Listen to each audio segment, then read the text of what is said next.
I guess like everyone would always taken pictures. I always enjoyed having a camera, like taking pictures growing up. I think I got one when I was about 5 or 6 years old as a reward for like good behaviour or something like that. And that was special because you'd send off the film and get it back and see the pictures. It was kind of magic, like that sort of thing, I guess, as a young person stuck with me. I moved to Sydney in 2008 from Melbourne. Okay. So I was originally kind of hoping to have like a university academic type career. I got the scholarship to come to Sydney and work at a university. Sort of found out over the course of 4 years that it wasn't really for me. Like, to cope with kind of the academic life, this kind of solitary existence of kind of being in an archive or an office and not really speaking to people or interacting apart from the teaching side of things. I started to walk to and from university each day, and on the walk I'd see stuff that I thought was interesting or maybe photographable. I had a little point and shoot camera, so this was, I guess, before I got an iPhone or anything like that. I had a little point and shoot digital Canon camera, take that with me and photograph kind of the industrial landscape and the parts of Sydney that kind of I'd walk through, and then anything interesting or that I felt like photographing, I just did it, and I didn't really know what I was doing, and I didn't have a name for what I was doing. I found out about street photography and the whole genre and history of it later on, but I just enjoyed the kind of meditative experience of walking and seeing and photographing and taking that time each day away from academic life, which was, I guess, becoming increasingly isolating and stressful. Through the academic work, though, I did realise that I really enjoyed teaching, so that's what I ended up switching to and becoming. So I think I'd always had a bit of a grounding in visual literacy and sort of understanding of that. My dad's a painter, so he's a fairly well-known Australian painter. So I grew up in a house like filled with his paintings, filled with his art books. He was in touch with and kind of had this mentor type relationship with a really famous Australian painter named Geoffrey Smart. So Geoffrey Smart's really well known in Australia, and his compositions almost look like street photographs in many ways, like the use of kind of the colour and light and everyday scenes. Yeah. He's depicting in a bit of a surreal kind of way. But so growing up with that and growing up with my dad talking about these paintings and deconstructing them and telling me about kind of use of lines and vanishing points and all those sorts of things that went into the painting sort of gave me that understanding of visual type work early on. I think that's what, again, like made photographing something that I was interested in doing or like a pleasurable kind of activity for me, because it connected me to childhood and my father. And I mean, he'd use a lot of photography for his paintings, so he'd like have a Canon, like one of those A-range kind of cameras like from the 70s. He'd always have that like in the car. We'd drive around the streets of Melbourne, or we'd be on the way to somewhere and he'd see something and want to photograph it because it was a reference that he could use in an artwork. So we grew up in like the kind of western suburbs, like the more working class industrial side of Melbourne, near these petrochemical factories. They had these huge petroleum kind of vats and all the equipment to process it. And I remember just driving around there as a kid, and my dad would stop and kind of get out and shoot something, and I'd ask him like, what are we doing? Why are we doing that? And he kind of explained how he wanted to use it in painting, or that he's using it as a reference. So yeah, I think all of that as a kid kind of led me to an understanding of the way things look when you capture them in artwork or photograph or something like that. And I think like later on when I needed it and when I was feeling the most isolated or disconnected from everything, photography was the connection that brought me back into it, that sort of gave me like, all right, I'm going to be walking for a couple of hours a day, I'm going to be in this meditative kind of wandering state of looking and feeling something and wanting to photograph it. Yeah, it gave me that connection again, and around the same time I kind of switched to doing something I enjoyed, which was the teaching side of academic life. I saw a girl the other day, like Soho kind of area, and she had like a really cool neck tattoo. So I like tried to get it and like did like kind of, I was in the wrong spot, so I had to kind of, and it was like a punk person on the street. They're like, "You creepy," like just paying me out like, "That was the creepiest thing I've ever seen. We're going to put you on a list." And the poor girls turned around and like was so embarrassed. I'm like, "I'm not a threat. Like, my family's actually here." Yeah. Do you have any like bad interactions that you've had, or? I mean, very few. Like Sydney's Disneyland, really. Like you're not going to run into trouble there unless you kind of really shooting in a bad way. Like, I mean, the kind of weirder shit you do, the more reactions you're going to get. Like, I've seen people like kind of hold the camera down here and like kind of creep along and kind of do that thing. And I mean, if you're like, it doesn't matter if you're looking or shooting from the hip or whatever. Like, it doesn't matter what your style is, but you've got to be confident in it and kind of like if you feel genuinely that you're not doing anything wrong and kind of you're comfortable and calm, people are going to pick up on that vibe and they're going to probably think you're a bit weird, but like they're going to be fine with whatever you're doing because your intention is genuinely a good one. But if you're stressed and nervous and kind of come across as like a, I don't know, people are going to pick up on that. So like I know other people, like when they're starting out, they have a few maybe incidents and that sort of thing. I was lucky, I never really had anything big. Probably could count the amount of like really heavy conflicts like on one hand, like maybe 3 or 4 kind of things over the years. So like it's usually someone watching and he's nearly out of breath. I'm James Brown. I'm James Brown. That's me, fuckers. Take my picture now or I'll spit down your throat and down your neck. I'll on your face. I swear to God. Okay. I swear to God, take my picture, I'll fucking kill you. Right. I'll take that camera and fucking throw it right on the ground. Take my picture, I'll fucking go get it. I'll go to jail, I don't give a fuck. Stop taking pictures. I swear to God, okay. What's my name? James Brown. Exactly. What song do I sing? I Feel Good. I live in America. Oh, Where yeah. do you live? Australia. America. No, you live in Australia? Yeah. Get the fuck out of the country. Give me that camera and get the fuck out. All right, man. That's your payment for coming to the country. Give it to me. All right. Have a good day. Have a good day. See, we manifested that because we were talking about like confrontation and shit. Of course, like a couple of people having a conversation with a camera brings attention, can bring the wrong kind of attention sometimes. But like, it's a New York moment. I'll wander until I find a good location and then try and make something of it. And if I don't get something that day, I know the location, I'll go back to it and try again. But sometimes it's just like good to kind of wander and just shoot where you go and spend 5 minutes here, 5 minutes there. So like on a day like this, I'd probably, like try and maybe suss out this. Like I really like the yellow, like the yellow umbrella, yellow, like this scene here with someone in yellow. Like you never know. Right now, right? And so I like that colour matching and everything.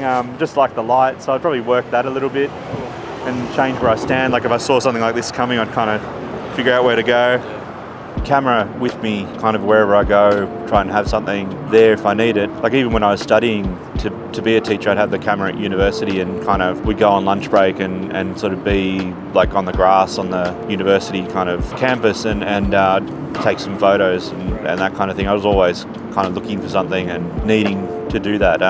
So I guess from there, when I sort of started full-time work as a teacher, again like before and after school, I'm usually with the camera. So on the commute on the way to school, I'm usually shooting, and then after school, especially in the summertime, probably spend 2 to 3 hours a night out on the street shooting because we've got the longer days and the longer light. So I really try and work in the time that I've got. So time is always limited. It's always the thing you need, and when I have an hour or two, I like try and make use of it and try and get as many pictures as I can in that time to try and value it, because it could be time that I'm spending elsewhere. It could be time that I'm making something for my students at school or a resource or marking their essays, or it could be time that I'm spending with my kids and my family. And so I have to value time, and I have to say like, well, in that 2 hours that I get after school, I'm going to try and really work hard to make pictures and focus in on that. And I guess that's the battle these days. Yeah, I mean, winter light's better, I think. Autumn light, winter light, but I mean, summer you got the hours. Like winter time, there's days where I can't even get like where I need to be in time to kind of shoot. So it's all relative, I guess. Like I'll try and shoot more weekends in the winter time, and in the summertime it's more weekdays. So it's a bit of a mix of different people as well. Especially like winter time, I'll head to the touristy kind of part of Sydney, the beautiful harbour and everything, because it gets the kind of last light. Whereas like summertime, I'm in the middle of the city, everyone's finishing work. It's all the kind of local kind of crowd, like mass exodus out of the city at the end of the day.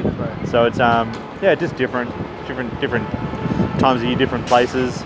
Sydney gets those sunny days all year round, and the light's kind of amazing because it's the way the city is set up or the way it was planned or whatever it was. The sunset kind of coincides with the different main streets. The harsh light has always been there. It's part of Australia. Like you grow up with harsh light, you learn about it, how dangerous the sun can be, and every kid is taught like from a young age, like sunscreen, t-shirt, hat, like make sure you stay protected because we have that really harsh kind of heat in the summer, and so you're always aware of that, and I think it's part of Australia and Australian life, and especially in Sydney. But then also like discovering the work of like other photographers who work with that kind of light and what they can do with it, and I think that made it, well, that solidified it for me, that type of photography that I'm making is in that light. So how am I going to use it? Well, I'm going to try and use it in the best possible way, and here's some examples of how great photographers like someone like Trent Park or Max Dupin or Jesse Marlowe or whoever it might be, all those great photographers have found their own unique way of using that light, but it's all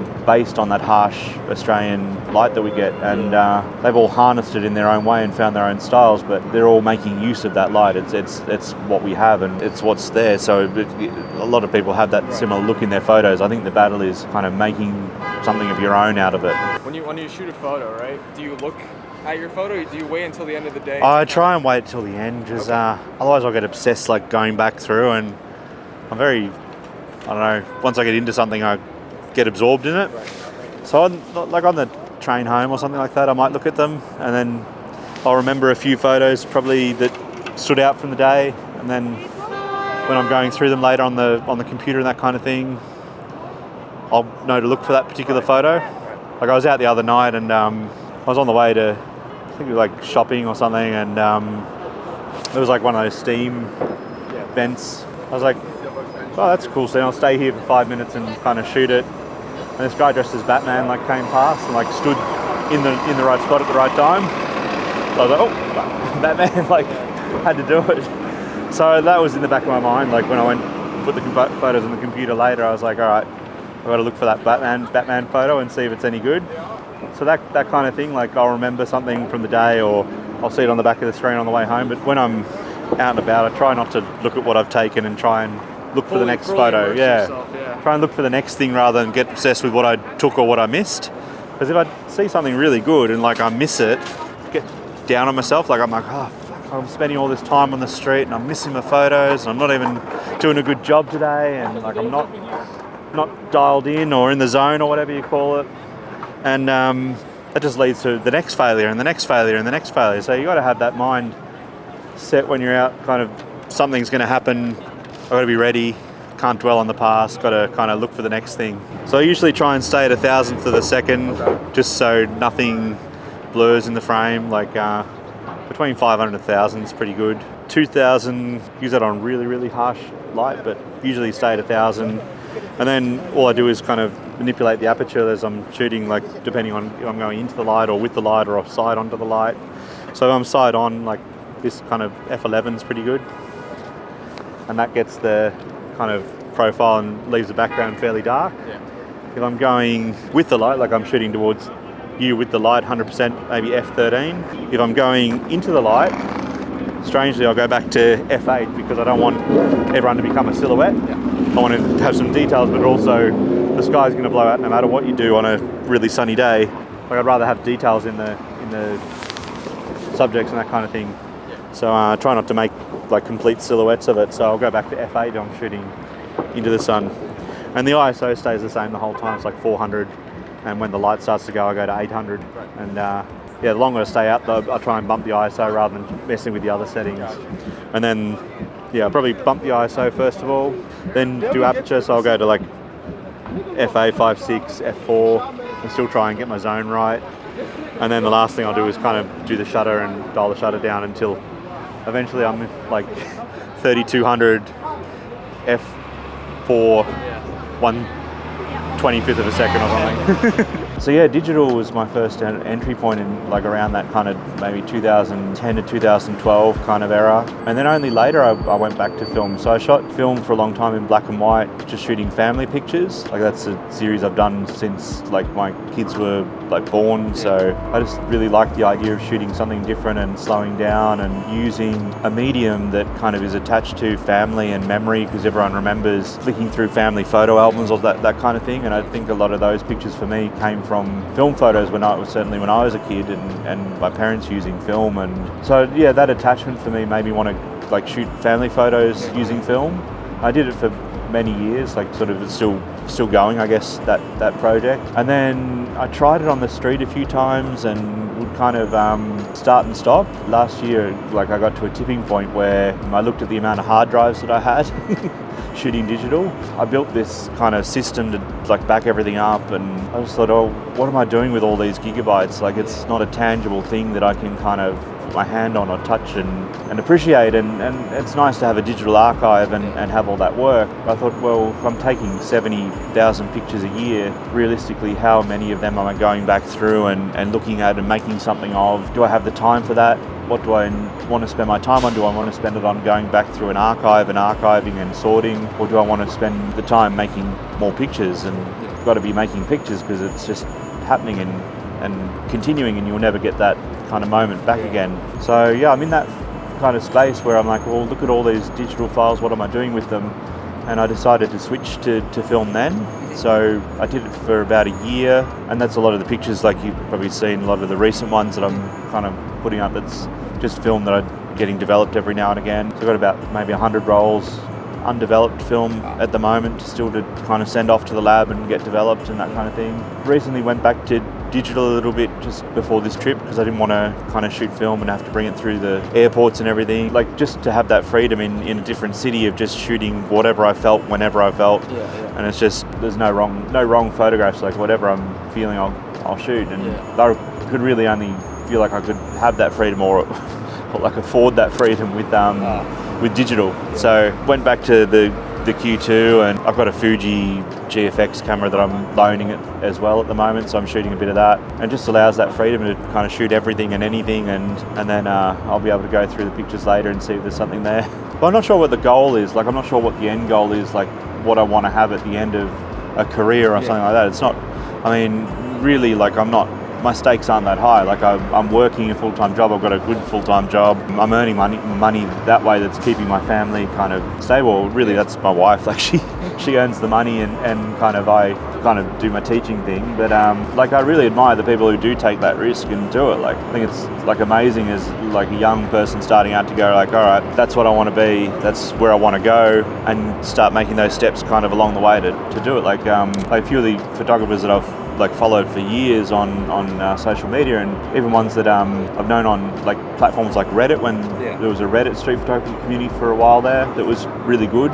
Like guys on there that I met like in those early years, like they've done things like gone on and done the New York Times portfolio review, gotten gigs, and now they're like some of the big photographers working in the field today. And like I really admire that. I really admire the people who take that risk and kind of say, all right, I'm putting all my chips in and going to try and make it as a photographer, because I think it's hard. I've had a few things where I've been close. Like I shot a few weddings, and there was some money in that. Like it's livable. It's just really hard work.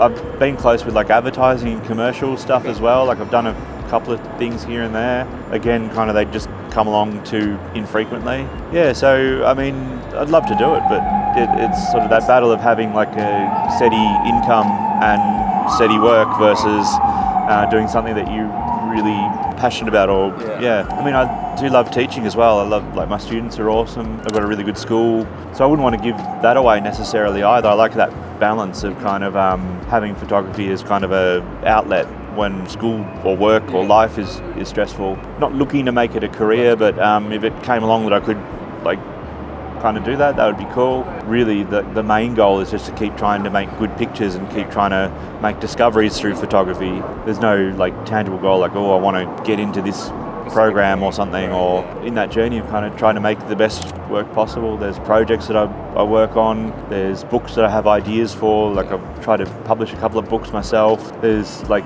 community stuff that I want to do as well, like to grow the street kind of community in Sydney, or to kind of do something in Australia where it includes the whole of Australia and kind of bring everyone together would be really cool. I mean, there's goals there, but it's not necessarily kind of the ones that are tangible that I'm just going to tick off and kind of move on from, I guess. Yeah, I started off as Whiskers. I don't know, I had probably a big night on the whiskey or drinking or something, and it became like a bit of a nickname, like a friend gave it to me. I just used it on social media thinking nothing of it, like thinking it wouldn't go anywhere, I could change it whenever, but like once it started to get a bit of momentum, it's like, all right, the name's stuck and got to use it now for better or worse. So like it started off as Whiskers and then became Whiskey, and I haven't changed it. Like I probably would change to my first name, last name now if I could.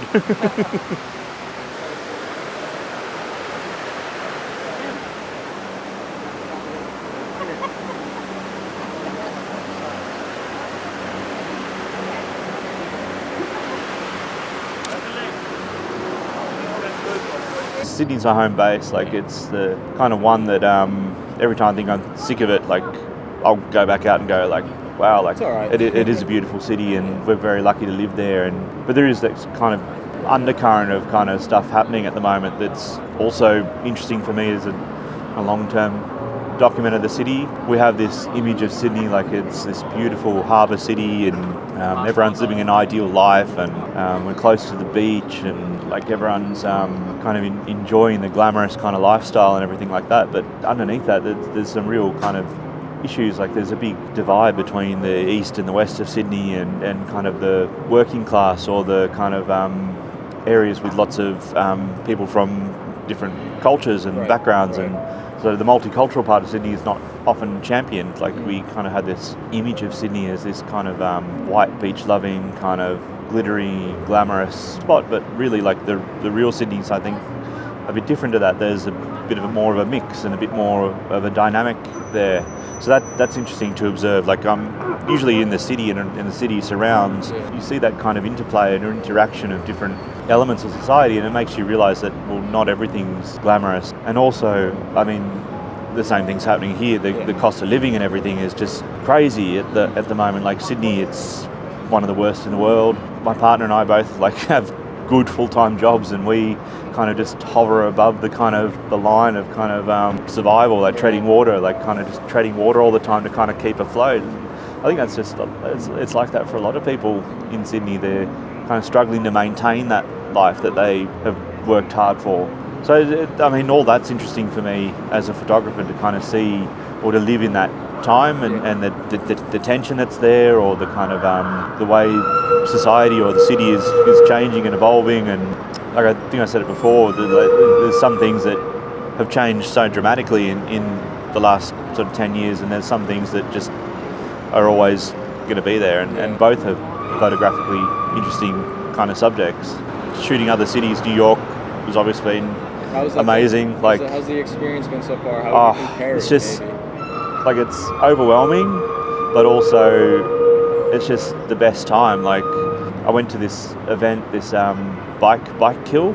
It's in Red Hook in Brooklyn, and I think it's kind of like one of those events that's not widely publicised, but like if you know kind of thing. And a lot of the photographers like I follow, they have photographed it over the years, and I'm like, on the morning of, I'm like messaging and like trying to get the info where to go and everything.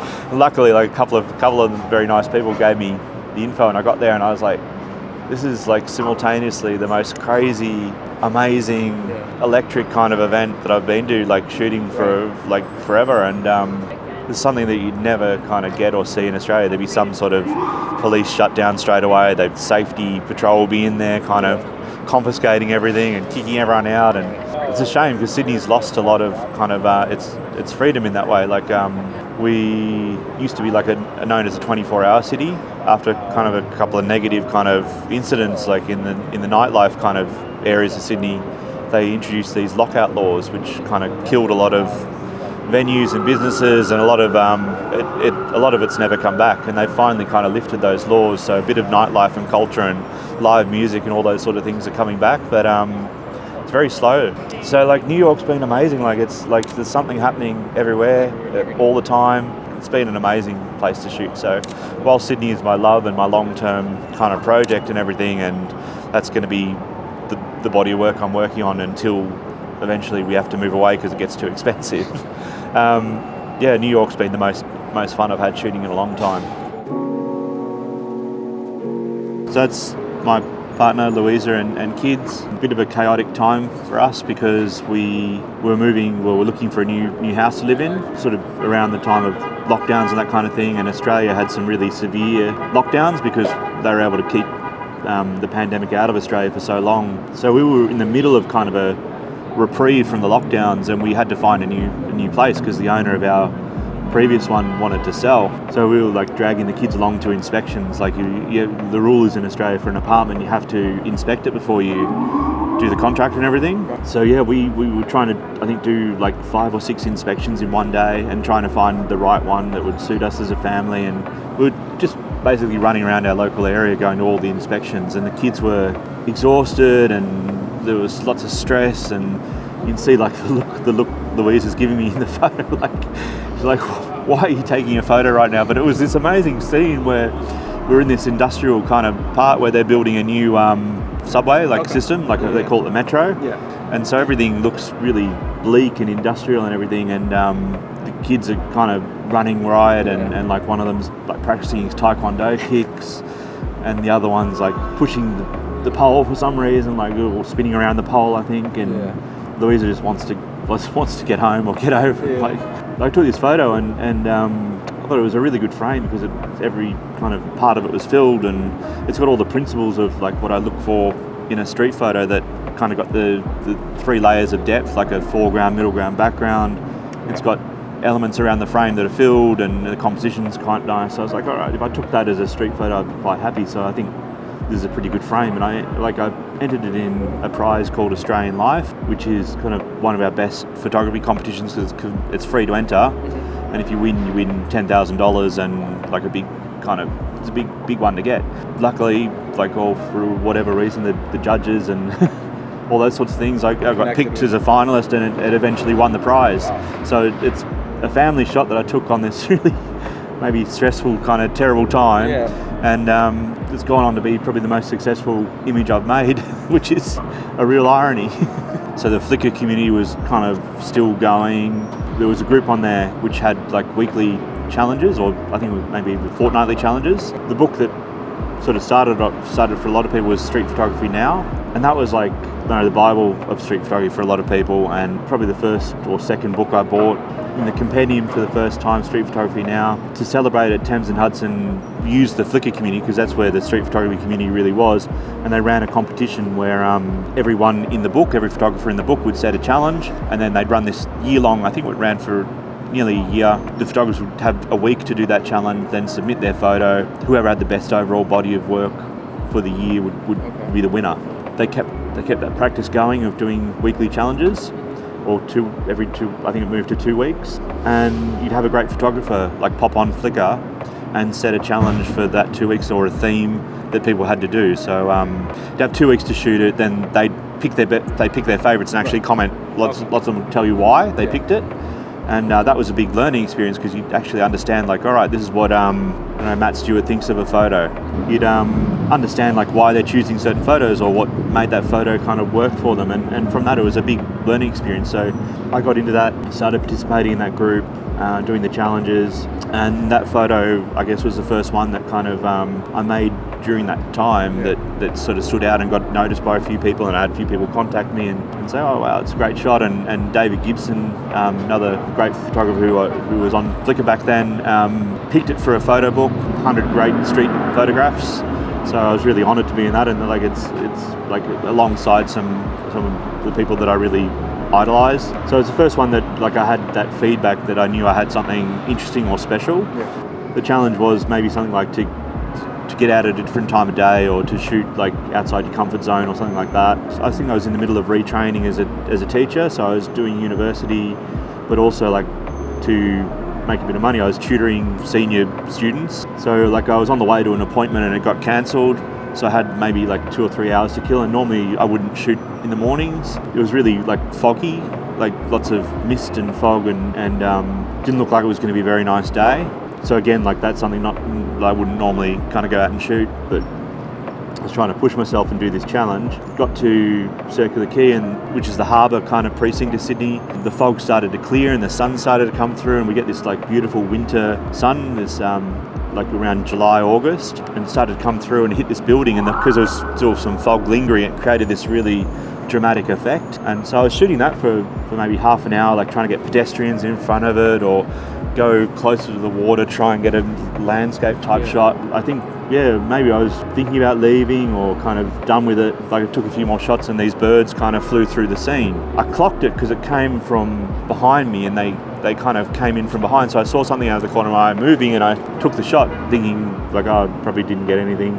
And I had maybe 2 shots kind of the birds, like one coming in and then one which ended up being the photo, where they're kind of lined up with some of the light that's coming reflected from the building.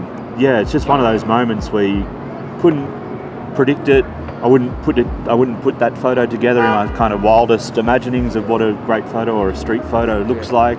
It doesn't have people in it, and the light, like I've never really seen light that dramatic before. But yeah, I was there at the right time and pushed the button and got it, and it's that one that started opening a few doors in my kind of street journey, I guess. The project has now become a book. It started because we had these like crazy rain in Sydney for maybe 3 or 4 months, and that obviously is not the typical kind of weather that I'm shooting in. Had the camera and everything that was weatherproof, so I'm like, all right, I'm going to go out and do as much as I can in this weather and document what's going on, because this is part of Sydney's story now. Like the media were calling it like the once in 100-year weather event and the storm of the century and all this hyperbole that was in all the newspapers, and then just tried to be on the street as much as I could to photograph it. And it was really bizarre weather because we had rain that just was pelting down, and then all of a sudden the sun would break through and you get a 15-minute kind of sun shower. Wow. And sun showers are like magic. Like it's my favorite thing ever to shoot, because when it happens it just looks incredible and it feels like you're in like a movie, kind of the way it's lit. And I've always loved Trent Park's image, Summer Rain, which is like a really iconic street photo or really iconic image. And I learned from that photo that, like, all right, when you see a sun shower, shoot into the sun, into the light, because then you get the rain backlit. So when we had these sun showers, I'd take the same approach. I'd shoot into the light rather than with the light, which was a different way of working again for me. But it allowed all the raindrops to kind of be blown out, and you could really see the kind of chaos of it all. And so I got some good pictures of sun showers, and then I also took out a flash at night time to kind of keep the light going and keep being a way to see the rain, because when it was dark and gloomy or the sun had set, there was no way of kind of seeing that rain in such like dramatic terms. So I brought the flash and I'd blow it out as much as possible to kind of capture all the rain and the dynamic of it and everything. So that became that like an edit of photos, and then I realised that I probably have enough work there to kind of put together a book. So it took about 2 years to kind of put it together and do it as a book. A few photos that like kind of stand out. There's that one there, and that's probably like early in starting of the whole rain saga. People weren't used to it because it was meant to be like our summer. It was meant to be like the summer of freedom as well, because it was just after lockdown and all that, and people were like looking forward to it so much, and like, oh, we're going to get back out there and do our thing. And there was like events happening again for the first time, but there'd be seating restrictions or distancing rules and everything. So that was interesting that sort of coincided with this crazy rain. And this lady, like, I think, has been caught unawares by the rain, because it's meant to be summer and it's meant to be having a good time, and she's grabbed whatever is available, and it's bubble wrap. So I don't know if she's got it from the office or had a package delivered that day, but she just wrapped herself in bubble wrap because that's her way of staying dry. So I saw that one, I thought it was really ingenious, had to take a photo.